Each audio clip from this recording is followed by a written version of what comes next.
hometown, and perhaps this is the ruin in Ireland that I know best, and so I was very pleased. Unfortunately, the Americans have chosen a different cover for the American edition of the book. Do you have a very strong sense of place here in Cashel? Yes, I absolutely love the Rock of Cashel. I think it's one of the most beautiful ruins in Ireland because you have such a variety of monuments there.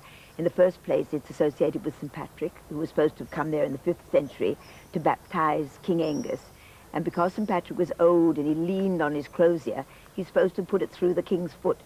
But the king thought it was part of the ceremony and he didn't wince, apparently. Your book is called Ancient Ireland, Jacqueline, and you must have a huge interest in history and historical monuments. Yes, I have, and I think ever since I came to Ireland, you know, I've marvelled at the wonderful monuments that there are. I mean, you can hardly drive 2 miles in Ireland without finding something standing in a field or in a graveyard or something that isn't fascinating. Because I grew up as a child in Australia. In fact, I just came to Ireland and found Vincent here. And in Australia, which was only, after all, founded in the late 18th century, there's not a single building that is older than just over 200 years. So while you were growing up, you really didn't have a sense of history as you would here in Ireland? No, the only sense of history was from reading other people's history books. But we didn't have any sense of that kind of history.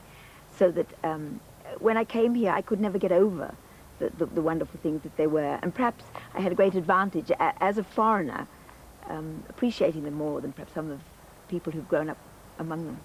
So was it then, Jacqueline, after the children had grown up, that you were able to indulge your love of photography and the outdoors?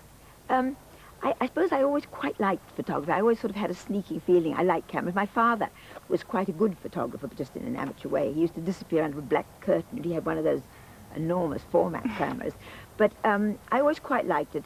And perhaps I started off when Vincent would want to photograph horses, and he'd get someone down from Dublin, and then it would be raining, so they'd have to go back unsuccessfully. And so I found that I slid into a position where I took most of the photographs of the horses. Let's talk a little bit about the actual physicality of taking photographs. It must be quite strenuous. Yes, it is quite strenuous. It is, because with this sort of photography, you've got an awful lot of equipment in the first place. You know, most places had to be lit, and so that means heavy lights, very heavy tripods, heavy cameras. So there was a lot of weighty things to carry around. And some of the photographs are from the air. Yes, I did a lot of photography from helicopter. One of the ones I like best is the photograph of Croagh Patrick, which I flew over in a little tiny plane just as the sun was going to set. And it's a wonderful mountain because it's climbed annually by thousands of pilgrims. Another favourite, I think, is Gallerus Oratory in the Dingle Peninsula. And it's a absolutely enchanting little oratory where a monk lived maybe the 8th, 9th century. I think I've done more praying on my way to the Dingle Peninsula than anywhere else in Ireland because it's so hard to find the sun there. And no matter what the weather forecast said or how the weather was in Tipperary, I'd go there time after time and got that grey mist which makes buildings look so dreary. But there was just one wonderful day when it rained all over Ireland, but the sky in Dingle was blue and cloudless, and I had one of the best days of photographing that I ever remember. Not to mention, there would have been some dry rot and so forth as well in the panelling. And what we have now is a much lighter interior with much more fine detail in it. There's some very fine reading work which came from the first 2 years, we'll say, of the century, and perhaps the last 2 years after 1798. And that motif of the reading is actually picked up in the carpet. It is indeed. This is the carpet was originally designed by Jacqueline O'Brien, and this, of course, is a new carpet after her design. Jacqueline and her husband, Dr. O'Brien, lived in this house, or owned this house for a period of time. And she was responsible for this design and a number of other things around the house also. Now, you were saying that it's very bright and airy, and that really lends it to going out into the garden. Well, indeed, yes. There are French doors leading directly into the garden where you can see there's a beautiful fountain out there and also some very fine mulberry trees.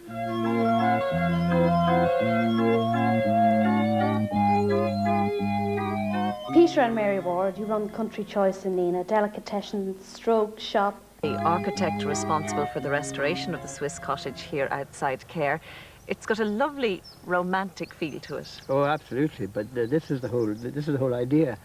The whole idea was that we were coming back to nature from the formality of the court life, of aristocratic life, which reached its height in the middle of the 18th century. What's the history attached to the cottage? The history was that people were getting so hidebound by etiquette and by formality that a tremendous philosophical idea emerged, mainly in France, to return to nature, that the simple country life of a cottager was the ideal form of existence.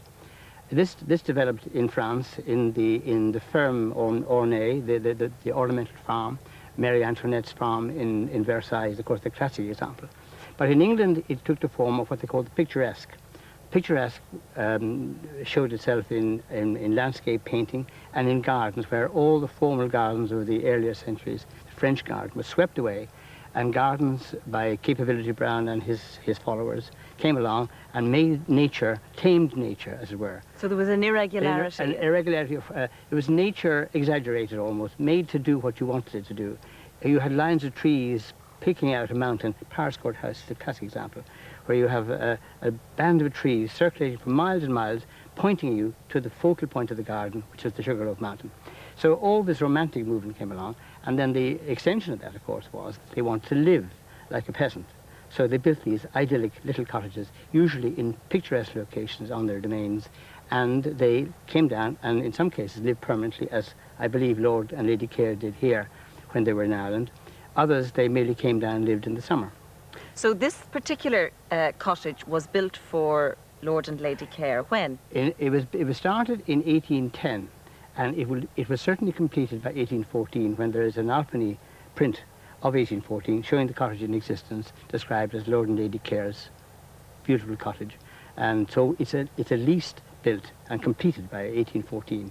And do they live here permanently? They lived here permanently when they were in Ireland, with, of course, servants running up and down from Cahir House. So they were kind of playing at being peasants. Playing at being peasants, and this was the whole idea, and they dressed in what they called stuff, which you'd know about as a woman. They had this sort of stuff, which is apparently a sort of a cheapish material, and and in many cases they actually brought rather pretty animals to walk about. Well, tell us about the restoration. When you walked in on the first day and had a look at it, and said, okay, it can be done, what needed to be done? Oh, virtually everything. The thatch was virtually gone, big holes in the middle of the thatch, water pouring down to the place, broken glass everywhere. The remains of the Dufour paper, fortunately, were taken off and brought by local people to their houses for safekeeping. Glasses broken all over the place, partitions were inserted, dividing the rooms in half. The whole thing was a complete, total, and utter mess.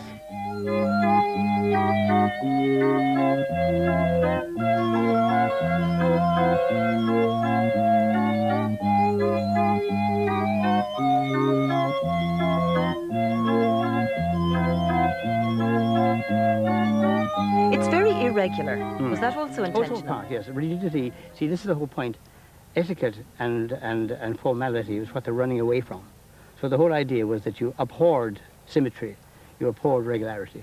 But even some of the paintwork on the outside, the pattern changes from diamonds to squares to little squiggles. Yeah, that's right. And actually, that pattern point you mentioned is a very interesting one, because it was only when we were quite well on with the restoration, I was down here one beautiful summer's evening, like today is, and my assistant John Redmill and myself were looking at the wall, and we saw these little irregular lines under the whitewash, which the whole thing was covered in whitewash.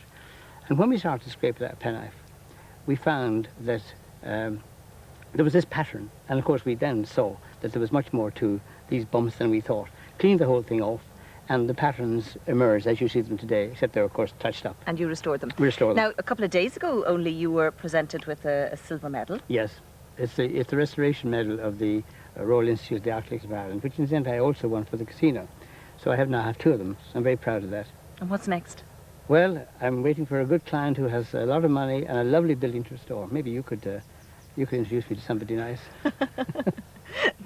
I'm sure it'll be lovely anyway once you've put your stamp on it. Well, I hope so.